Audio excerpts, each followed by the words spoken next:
Assalamualaikum warahmatullahi wabarakatuh. Halo teman-teman semuanya, perkenalkan, saya Amanda Virus Angelica. Di video kali ini, saya ingin membahas mengenai pengertian dan makna ideologi negara. Tanpa banyak basa-basi, ayo kita langsung saja check it out. Pengertian dan makna ideologi. Istilah ideologi berasal dari bahasa Yunani yang memiliki dua arti kata, yaitu idea dan logos. Idea memiliki arti yaitu ide, gagasan, konsep, dasar, atau cita-cita. Sedangkan logos memiliki arti yaitu ilmu.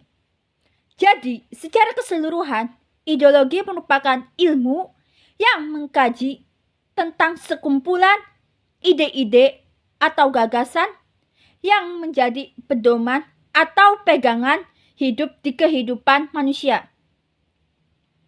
Kata ideologi pertama kali dikemukakan oleh seorang filsuf asal Prancis yang bernama Antoine de Saint-Exupéry pada tahun 1796.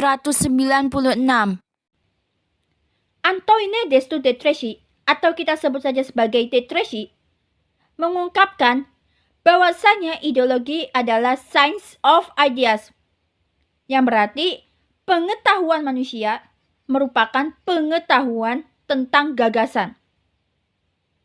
Menurut Tétrécy sendiri, ideologi adalah sekumpulan ide-ide, gagasan, pemahaman-pemahaman, pendapat-pendapat. Ideologi juga memiliki sifat-sifat yang mencakup hal berikut ini. 1. Dimensi realitas. Dimensi realitas, yang dimana dimensi ini, nilai-nilai yang terkandung di dalamnya itu bersumber dari nilai-nilai real yang ada di dalam kehidupan masyarakat. 2. Dimensi idealisme. Dimensi idealisme, yang dimana dimensi ini mengandung cita-cita atau harapan yang ingin dicapainya di dalam kehidupan bermasyarakat, berbangsa, dan bernegara. Yang ketiga, dimensi fleksibilitas. Dimensi fleksibilitas ini, yang dimana dimensi ini memiliki keluasan terhadap pemikiran-pemikiran baru tanpa menghilangkan atau mengingkari nilai-nilai dasarnya. Lalu, di sini saya juga ingin membahas mengenai jenis-jenis ideologi. Jenis-jenis ideologi dibagi menjadi dua jenis.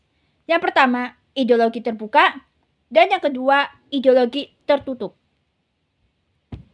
Ideologi terbuka yaitu suatu pemikiran yang bersifat terbuka. Dengan ciri-cirinya, nilai-nilai atau cita-cita tidak dapat dipaksakan datangnya dari luar, melainkan dari moral atau etika budaya masyarakat itunya sendiri. Negara-negara yang menganut ideologi terbuka antara lain Indonesia, Korea Selatan, Amerika Serikat. Yang kedua, ideologi tertutup. Ideologi tertutup merupakan suatu pemikiran yang bersifat tertutup. Dengan ciri-cirinya bukan seperti ideologi terbuka, melainkan adanya tuntutan-tuntutan konkret, bersifat operasional yang keras, dan diajukan secara mutlak. Negara yang menganut ideologi tertutup antara lain Korea Utara, Cina, dan Arab Saudi. Lalu, ada pertanyaan. Mengapa Indonesia termasuknya di ideologi terbuka, bukan di ideologi tertutup? Jawabannya karena ideologi Indonesia adalah ideologi Pancasila. Ideologi Pancasila ini merupakan suatu menjadi pedoman bagi kehidupan masyarakat Indonesia. Selain itu pula, ideologi Pancasila ini bersifat aktual atau nyata, dinamis atau berubah-ubah, yang dapat menyesuaikan dengan perkembangan zaman. Oleh karena itu, ideologi Pancasila termasuknya di ideologi terbuka. Fungsi-fungsi ideologi. Tadi kita sudah membahas mengenai pengertian dari ideologi. Lalu di sini saya ingin membahas mengenai fungsi-fungsi ideologi. Yang pertama itu ada mempersatukan, memelihara, dan mengukuhkan kesatuan bangsa. Kedua, membimbing dan mengarahkan bangsa menuju tujuannya. Tiga, memberikan tekad untuk memelihara dan mengembangkan suatu identitas bangsa. Yang keempat, menyoroti kenyataan yang ada dan mengkritisi upaya dalam cita-cita. Pandangan hidup ideologi Pancasila Indonesia. Tadi sudah dibahas ya mengenai pengertian ideologi secara luas atau secara umum dan fungsinya. Lalu di sini saya ingin membahas mengenai pandangan hidup ideologi Pancasila di Indonesia. Seperti yang sudah diketahui, bahwasannya ideologi negara Indonesia ini adalah ideologi Pancasila. Karena ideologi Pancasila merupakan menjadi pedoman atau pandangan hidup bagi kehidupan masyarakat Indonesia. Pancasila merupakan segala sumber hukum di Indonesia.